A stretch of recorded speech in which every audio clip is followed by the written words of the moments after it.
Ever noticed how weird the sound effects in Ed and Eddy were? Here's why. Unlike most cartoons, this show didn't just use regular sound effects. They used real-world objects to create some of the wackiest sounds ever. That squeaky walking noise? It's actually a balloon being rubbed. Ed's heavy footsteps? A bag of flour getting slapped?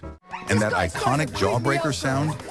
Believe it or not, it's someone sucking on a popsicle stick. The sound design was so unique that no other cartoon sounds quite like it.